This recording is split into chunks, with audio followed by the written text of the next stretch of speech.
నూతన ప్రభుత్వం ఏర్పడిన తర్వాత రాష్ట్ర వ్యాపితంగా జర్నలిస్టుల్లో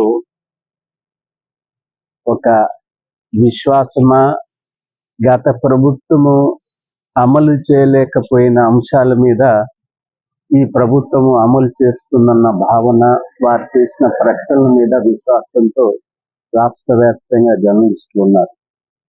అందులో ప్రధానంగా ఇళ్ల స్థలాలు, ఇంటి సమస్య ప్రధానమైంది.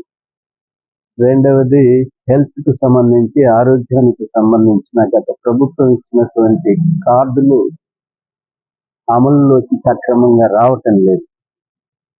ఈ రెండు అంశాలు ఈ ప్రభుత్వం మేము తప్పనిసరిగా ఈ రాష్ట్రంలోని జర్నలిస్టుల సంక్షేమానికి సంబంధించిన చర్యలన్నీ చేపడతామని చెప్పి ఆ బాధ్యత తెలంగాణ మీడియా అకాడమీ చైర్మన్, అలాగే మంత్రి, రెవెన్యూ మంత్రి, సమాచార శాఖ మంత్రి అయినటువంటి పొంగులేటి శ్రీనివాసరెడ్డి గారు మీరు కూర్చొని చర్చించి ఏ పరిష్కారం ఇచ్చినా దాని మీద నేను సంతకం చేయడానికి సిద్ధంగా ఉన్నానని ముఖ్యమంత్రి రేవంత్ రెడ్డి గారు పలు పర్యాయాలు ప్రకటించారు. అందువల్ల ఆ విశ్వాసం చాలా పెరిగింది. మొన్నటి వరకు ఈ ప్రభుత్వం వచ్చిన మొదలు ఇవాళటి వరకు, నిన్నటి వరకు శాసనసభ ప్రమాణ స్వీకారాలు, గవర్నర్ ప్రసంగము, ఓట్ ఆన్ అకౌంట్, ఆ తర్వాత అడ్మినిస్ట్రేషన్ పరిపాలన మీద కేంద్రీకరణ చేయటానికి ప్రయత్నిస్తున్న తరుణంలో లోక్సభ ఎన్నికలు, మళ్ళీ దాని మీద నోటిఫికేషన్స్ అన్నీ వచ్చినాయి. ఇప్పుడు అవన్నీ అయిపోయినాయి కాబట్టి ప్రభుత్వం దీని మీద కేంద్రీకరణ చేస్తుంది. నేను నిన్న మన శాఖ మంత్రి, రెవెన్యూ శాఖ మంత్రి, గృహ నిర్మాణ శాఖ మంత్రి అయిన పొంగులేటి శ్రీనివాసరెడ్డి గారితో ఒక సమావేశం నిర్వహించాం. ఒక సానుకూలమైనటువంటి చర్యల ప్రయత్నాలు జరుగుతున్నాయి. అతి త్వరలోనే ఒక విధానాన్ని రూపకల్పన చేయటం జరుగుతుంది. ఇక రెండవది అక్రిడేషన్స్ కి సంబంధించి అందరికీ ఈ రాష్ట్రంలో, దేశంలో ఎక్కడ లేనంత సంఖ్యలో 24,000 మంది అక్రిడేటెడ్ కరెస్పాండెంట్స్ ఉన్నారు. అర్హులైన అందరికీ అక్రిడేషన్స్ రావాలన్నది మన ఆకాంక్ష. కానీ ఇవి మిస్యూజ్ అవుతున్నాయి, స్క్రీన్ లైన్ చేయాల్సిన అవసరం ఉందన్న భావన నేను ఒక నెల రోజుల క్రితము అన్ని జర్నలిస్టు సంఘాలతో, నేతలతో కూర్చొని మాట్లాడినప్పుడు అందరూ భావించారు. అనర్హులకు కొంతమందికి వెళ్ళిన ప్రతిష్ట, జర్నలిజం ప్రతిష్ట, విలేకరుల ప్రతిష్ట దిగజారిపోతుంది అన్న భావన ఏర్పడింది. దాంతోపాటు బ్లాక్ మెయిల్, మనం రంగారెడ్డి జిల్లాలో నెల రోజుల కింద ఒక వార్త చదివాం. కుటుంబం మొత్తం ఆత్మహత్య చేస్తుంది. కారణం అంటే చెప్పారు విలేకరుల. ఈ ఘటనలు మనని, మన వ్యక్తిత్వాన్ని, మన ప్రొఫెషన్ ని చాలా అపహాస్యం పాలు చేస్తున్నాయి. ప్రజల ముందు మన విలువ తగ్గిపోతుంది. దీన్ని సీరియస్ గా తీసుకోవాలా, చర్చించాలా అని చెప్పారు. అర్హులైన అందరికీ వచ్చేటట్టు, తర్వాత ఇలాంటి అపశృతులు, ఇలాంటి అర్హత లేని వారికి వచ్చే దాన్ని కొద్దిగా కంట్రోల్ చేయాల్సిన పరిస్థితి ఉంది. దీని మీద అందుకనే ఈ అక్రిడేషన్స్ ఈ నెల ఆఖరికి పూర్తవుతాయి అనుకుంటాను. దీన్ని ఒక 3 మాసాలు పొడిగించి ఈ స్క్రీన్ లైన్ చేద్దామని భావిస్తున్నాం. అనర్హత ఉన్న వారికి తప్ప అర్హత ఉన్న వాళ్ళందరికీ ఖచ్చితంగా అక్రిడేషన్స్ ఇవ్వాల్సింది. అది మన లక్ష్యం కూడా. మనం గతంలో కూడా పోరాడడం, యూనియన్ తరఫున పోరాడడం. ఈ 3 అంశాల మీద త్వరలో సానుకూలమైనటువంటి చర్యలు ప్రారంభమవుతాయి నేను విశ్వసిస్తున్నాను.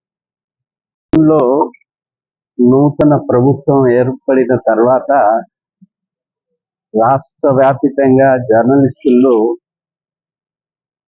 ఒక విశ్వాసమా, గత ప్రభుత్వము అమలు చేయలేకపోయిన అంశాల మీద ఈ ప్రభుత్వము అమలు చేస్తుందన్న భావన, వారు చేసిన ప్రకటనల మీద విశ్వాసంతో రాష్ట్ర వ్యాప్తంగా జర్నలిస్టులు ఉన్నారు.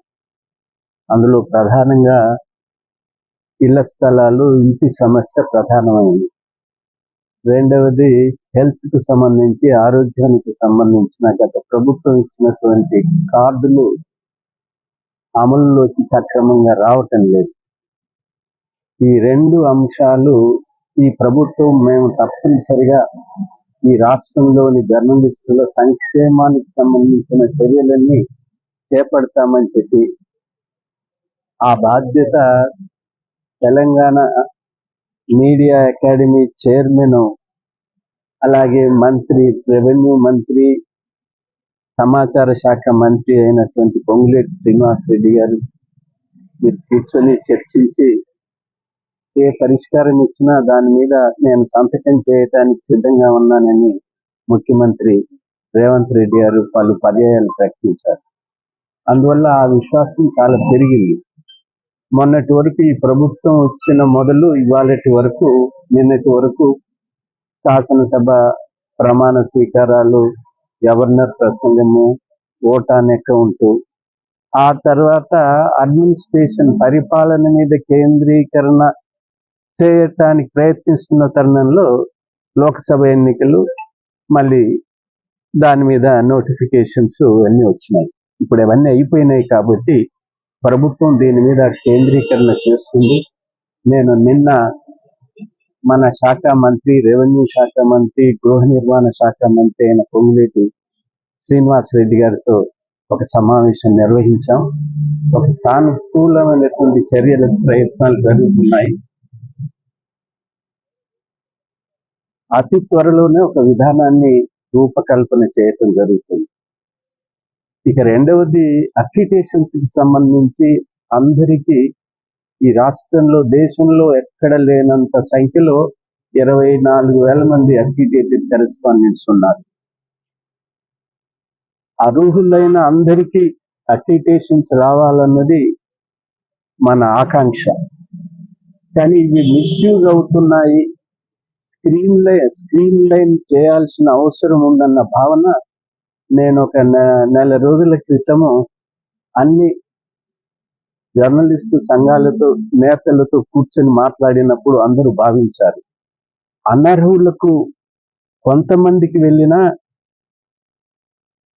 ప్రతిష్ట, జర్నలిజం ప్రతిష్ట, విలేకరుల ప్రతిష్ట దిగజారిపోతుంది అన్న భావన ఏర్పడింది. దాంతోపాటు బ్లాక్మెయిల్, మనము రంగారెడ్డి జిల్లాలో నెల రోజుల కింద ఒక వార్త చదివాం. కుటుంబం మొత్తం ఆత్మహత్య చేసుకుంది. కారణం అంటే చెప్పారు విలేకరుల, ఈ ఘటనలు మనని, మన వ్యక్తిత్వాన్ని, మన ప్రొఫెషన్ ని చాలా అపహాస్యం పాలు చేస్తున్నాయి. ప్రజల ముందు మన విలువ తగ్గిపోతుంది. దీన్ని సీరియస్ గా తీసుకోవాలా, చర్చించాలా అని చెప్పారు. అర్హులైన అందరికీ వచ్చేటట్టు, తర్వాత ఇలాంటి అపశృతులు, ఇలాంటి అర్హత లేని వారికి వచ్చే దాన్ని కొద్దిగా కంట్రోల్ చేయాల్సిన పరిస్థితి ఉంది. దీని మీద అందుకనే ఈ అక్రిటేషన్స్ ఈ నెల ఆఖరితో పూర్తవుతాయి అనుకుంటాను. దీన్ని ఒక 3 మాసాలు పొడిగించి ఈ స్క్రీన్ లైన్ చేద్దామని భావిస్తున్నాం. అనర్హత ఉన్న వారికి తప్ప అర్హత ఉన్న వాళ్ళందరికీ ఖచ్చితంగా అక్రిటేషన్స్ ఇవ్వాల్సి, అది మన లక్ష్యం కూడా. మనం గతంలో కూడా పోరాడడం, యూనియన్ తరఫున పోరాడడం. ఈ 3 అంశాల మీద త్వరలో సానుకూలమైనటువంటి చర్యలు ప్రారంభమవుతాయి నేను విశ్వసిస్తున్నాను.